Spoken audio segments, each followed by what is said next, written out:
Bonjour, bienvenue dans cette nouvelle vidéo qui va présenter le premier labo de la classe ACF et qui nous parle de C2. Un petit survol. Donc C2 représente les serveurs virtuels dans le cloud, Elastic Cloud Compute. Comme activité, on va créer une instance EC2 pour en faire un serveur web. On verra des éléments de tarification. On va voir des éléments de monitoring de l'instance. On va modifier le groupe de sécurité propre à EC2 pour autoriser le trafic HTTP. On arrêtera l'instance pour modifier son type et augmenter sa capacité de stockage. Enfin, on terminera par une résiliation de l'instance. Pour ce faire, on utilise le labo qui est hébergé par Vocarium. Et donc, vous vous rappelez que Vocarium nous présente directement l'ensemble de l'énoncé, donc avec les instructions très précises. Et la particularité de l'atelier va être d'utiliser une instance Linux avec, je suis dans la tâche 1, étape 3, un petit script qui va faire de notre instance un serveur web avec une page d'accueil symbolique.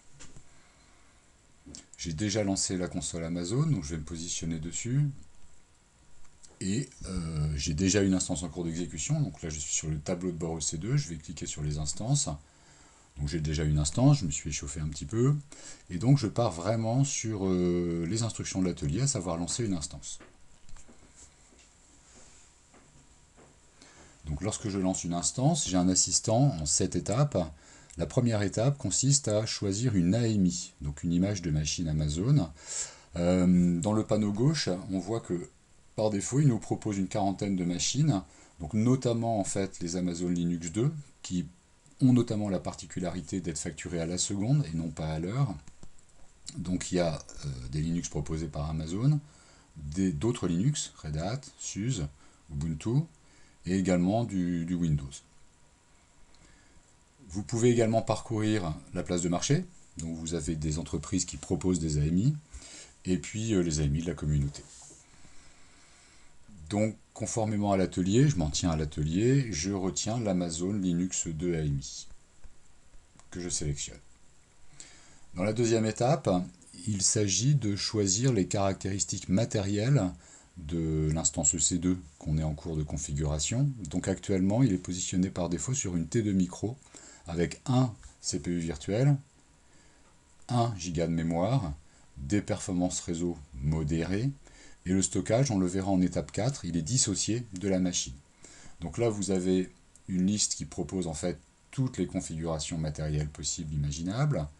Vous avez notamment, si je descends ici, des machines avec beaucoup plus de CPU virtuels, plus de RAM, des disques durs dédiés et des performances réseau plus élevées que la T2 micro.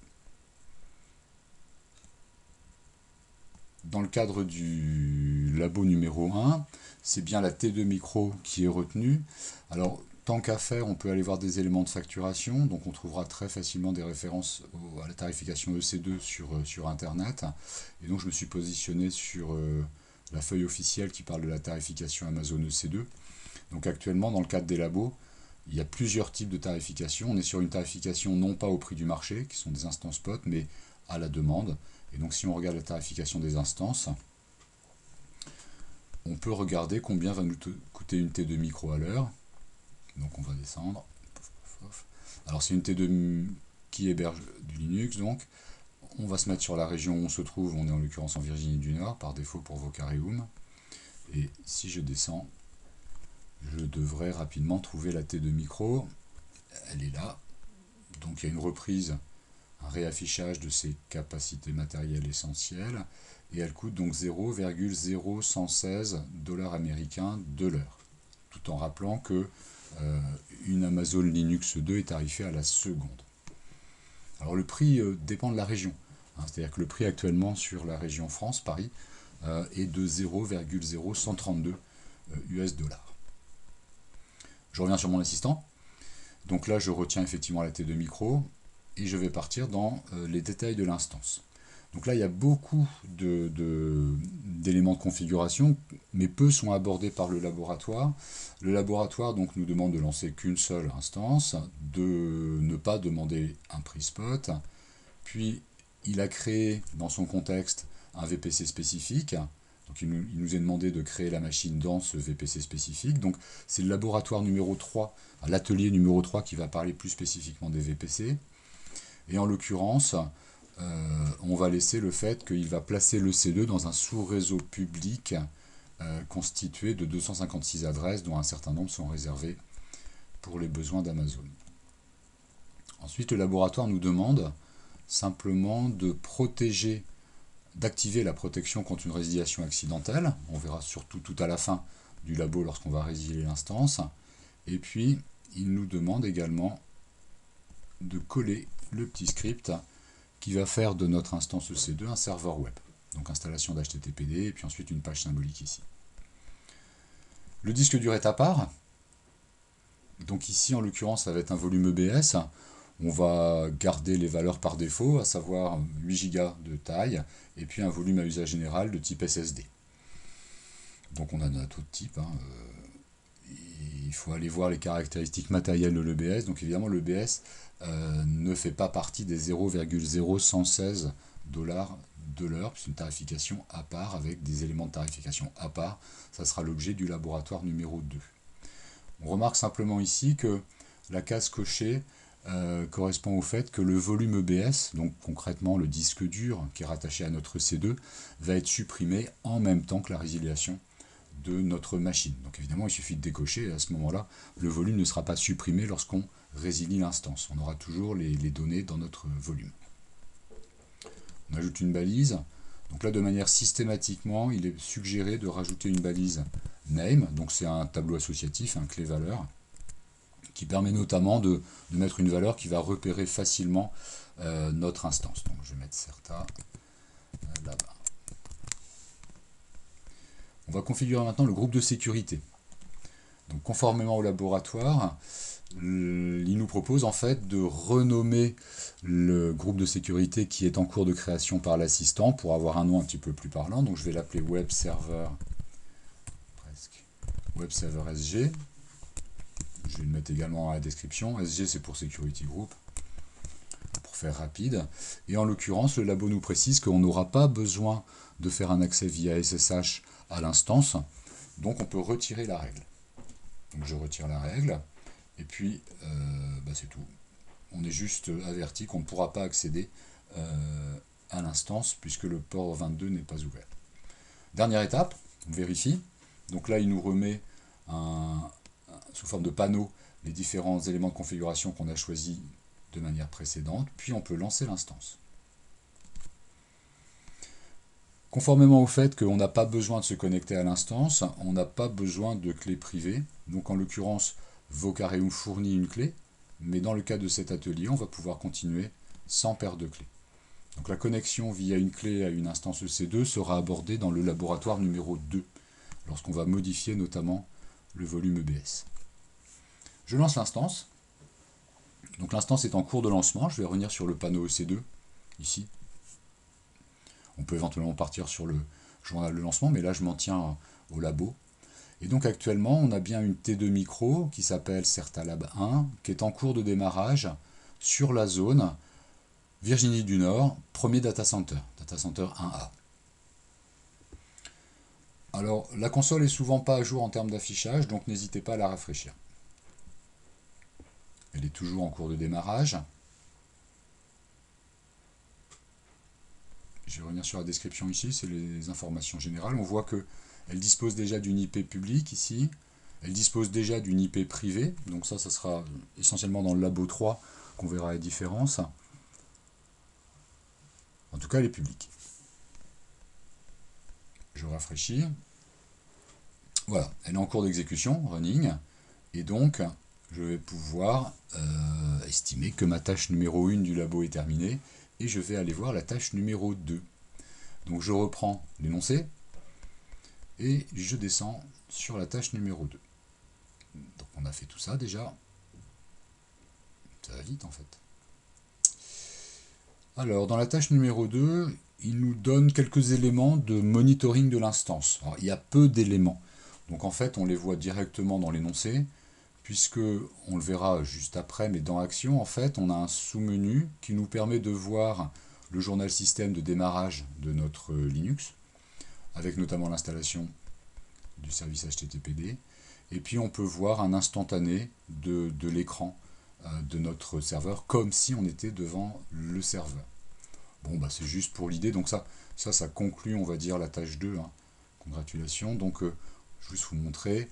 Une fois que j'ai sélectionné mon serveur, je clique sur Action, et là j'ai un sous-menu contextuel. Dans les paramètres de l'instance, je peux par exemple aller voir, faire une capture de l'instance, et donc voir l'écran actuel de mon serveur. Donc il est effectivement en attente d'ouverture de session. Et donc tout en notant bien qu'il est sur une IP privée ici. Autrement dit, il est bien dans un sous-réseau qui dispose de son propre système d'adressage dans un réseau spécifique qui s'appelle le Lab VPC, qui a été construit pour le labo. Alors là, je reviens sur le service EC2 avec mes instances. Donc j'en ai deux parce que je me suis entraîné un petit peu avant. Donc l'instance qui m'intéresse, c'est celle-là. Certa Lab 1. L'autre est toujours en cours d'exécution. C'est notamment pour avoir des éléments de métrique. Alors justement, on parle de monitoring dans la tâche 2, donc peut-être un petit supplément. Je vais retenir une autre machine qui a eu un petit peu d'activité, pas grand-chose. Et cette fois, en fait, si je vais dans surveillance, je vais avoir un certain nombre d'indicateurs qui sont fournis par un service qui s'appelle CloudWatch. Et donc, vous voyez, on peut avoir d'entrée de jeu le taux d'utilisation du CPU, les entrées-sorties disques, et on peut avoir également les entrées-sorties réseau, réseau entrant, réseau sortant. Donc ces indicateurs ont pour vocation notamment d'aider à la décision de choisir s'il faut augmenter les capacités de notre instance ou diminuer les capacités de notre instance. Pour l'instant manuellement, évidemment, à terme, ça peut être fait automatiquement par réglage d'un certain nombre d'alertes. Donc je reviens sur mon Lab 1 et je reviens sur la tâche 3 parce que je ne sais plus où j'en suis. Alors la tâche 3, l'objectif est de faire un serveur web. Pour autant, on a gardé finalement aucune règle dans notre groupe de sécurité. Donc ici, l'objet de la tâche 3 va être d'activer l'autorisation du trafic HTTP vers notre instance EC2 et de tester. Donc on y va. Pour ce faire, on voit ici, alors toujours dans... Là je suis parti dans les métriques, mais dans la description de notre instance, on voit que juste en dessous de l'adresse IP, en fait, on a un élément qui s'appelle groupe de sécurité. Donc on retrouve le web server SG, qui est le nom que j'avais donné au groupe de sécurité. Si on affiche les règles entrantes, il n'y en a aucune. Donc on ne peut pas accéder, en tout cas par SSH et par HTTP à notre serveur. Et donc on va cliquer sur le groupe de sécurité. Et là, on va se retrouver dans un sous-menu de C2. Donc c'est dans le bandeau qui est à gauche. En fait, EC2 est quand même un service socle qui contient lui-même beaucoup de sous-services. Et donc ici, vous avez finalement beaucoup de choses qui sont manipulables. Donc on se retrouve pour modifier le groupe de sécurité dans un sous-menu groupe de sécurité du sous-menu qui s'appelle réseau et sécurité. Tout ça fait partie de C2. Nos volumes sont par exemple ici. J'y reviendrai juste après. Donc le groupe de sécurité apparaît ici. Si je veux le modifier, ça se passe en bas de la page. Donc je vais afficher les règles entrantes. Il n'y en a aucune. Et donc l'objet va être de modifier et d'ajouter une règle pour autoriser le trafic HTTP. Comme c'est assez commun, c'est une règle qui est prédéfinie, qui est fournie. Donc je choisis la règle HTTP ici, préconfigurée pour autoriser le trafic sur le port TCP/80 et modifiable bien sûr. Et je vais autoriser l'accès à mon site web de n'importe où. Tout en bas de la page, j'enregistre les règles. Donc je viens de modifier mon groupe de sécurité et je vais juste me contenter de revenir sur l'instance pour récupérer son IP public. Donc celle-là. Voilà son IP public. Je la copie. Je vais juste la mettre dans mon navigateur et constater que effectivement j'ai bien ma page symbolique d'accueil. Hello from your web server. Ok. Tâche suivante.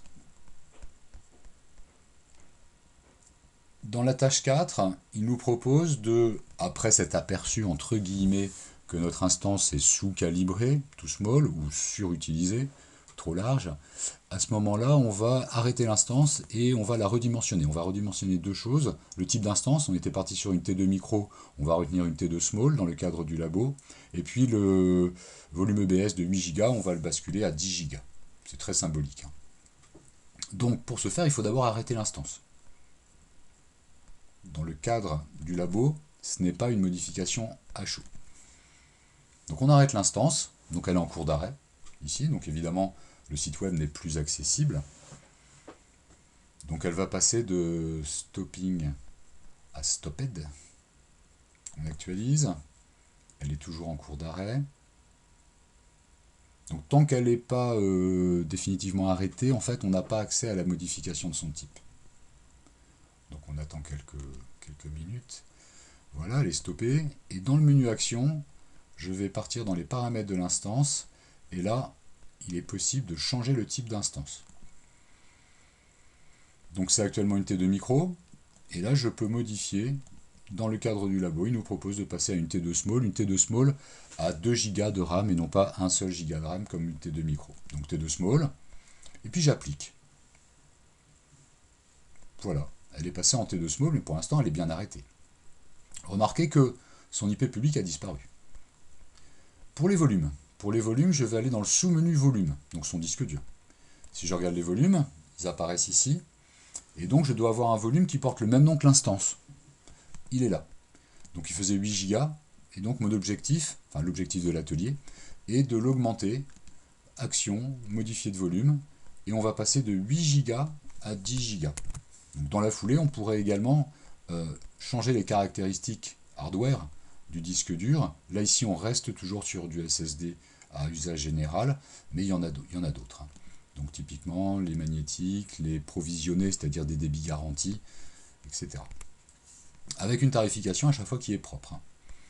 Donc, je modifie la taille de mon disque.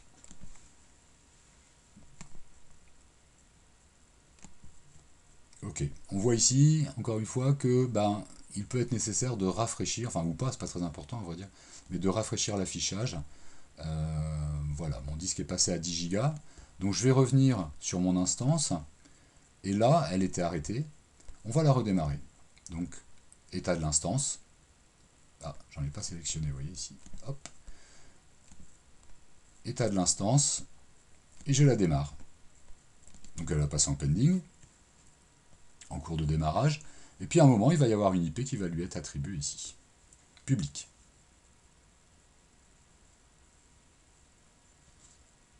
L'IP précédente était la 3.235.5.232.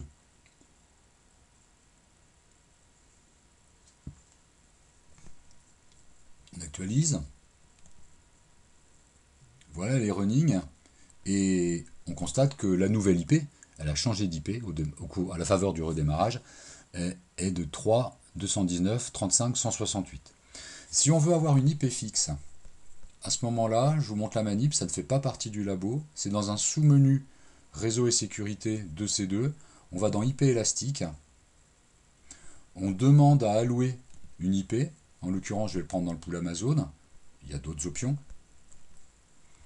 et une fois qu'on a une IP dite élastique, fixe, donc par exemple à 54, 80, 174, 51, on va l'associer ici à notre instance EC2.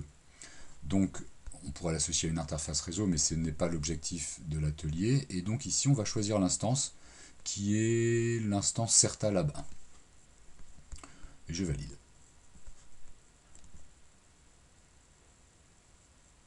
On peut revenir sur l'instance et on va voir que son IP est maintenant la 54.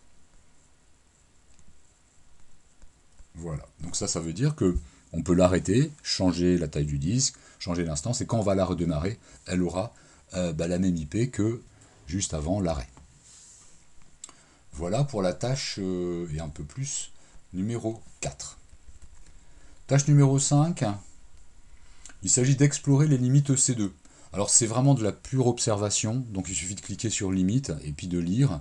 Alors ce qu'on lit, ça va être essentiellement les capacités matérielles maximum en termes d'instances que vous pouvez lancer, le nombre d'instances que vous pouvez lancer, tout en considérant que ceci est lié à votre compte Amazon. Donc en l'occurrence, en fait, on est sur un compte temporaire, le temps d'un sandbox, et donc qui est piloté par Vocareum. Donc si on a besoin de compléments, à ce moment-là, on fait une demande, en fait, tout simplement, d'extension des limites. On passe à la tâche 6. La tâche 6, c'est la fin du TP, en fait, du labo, pardon. Ça va être de résilier l'instance. Donc actuellement, l'instance, elle est facturée, parce qu'elle tourne, donc elle est facturée à la seconde, et le stockage est également facturé. Alors les éléments de stockage, en fait, sont plutôt le volume, et puis les volumes enfin la taille du disque, pardon, et puis les outbound, donc le trafic en sortie. Donc, ok, on a considéré que cette instance, on n'en a plus besoin du tout. Donc, plutôt que de l'arrêter, sachant qu'il resterait à ce moment-là les coûts de stockage, on va carrément la résilier en vous rappelant que le disque dur va être éliminé dans la foulée. Donc ici, si je veux la supprimer, je clique sur Action, État de l'instance, et cette fois, je vais la supprimer par le mot qui s'appelle résilier. Je ne peux pas la résilier, tout simplement parce que la commande est grisée, et tout simplement parce que j'ai activé la protection contre les résiliations accidentelles. Donc on va d'abord annuler cette protection, on clique sur Action, Paramètres de l'instance, et changer la protection de résiliation. Donc c'est une protection qui est proposée dans le labo, mais bon, il suffit de faire attention. Et je peux maintenant partir dans la résiliation de l'instance. Si je regarde la résiliation de l'instance que je lance actuellement, elle est en shutting down, et je peux avoir la curiosité d'aller voir mes volumes. J'avais un volume de 10 Go qui est associé, et donc pour l'instant il est encore visible, mais a priori il va être amené à disparaître en même temps que la résiliation de l'instance. Vous voyez que il est toujours associé à l'instance, mais sa couleur a changé, il n'est plus en vert, il est en in-use, et a priori si je rafraîchis l'écran, on peut espérer qu'il ait disparu. Non, il est en cours de suppression, il devrait bientôt disparaître. Voilà, donc il a disparu, et mon instance est a priori totalement terminated. Donc terminated, ça veut dire résilié. Donc il n'y a plus de facturation puisque je n'utilise plus cette instance. Et il n'y a pas non plus de coût de stockage puisque le disque dur associé a été supprimé.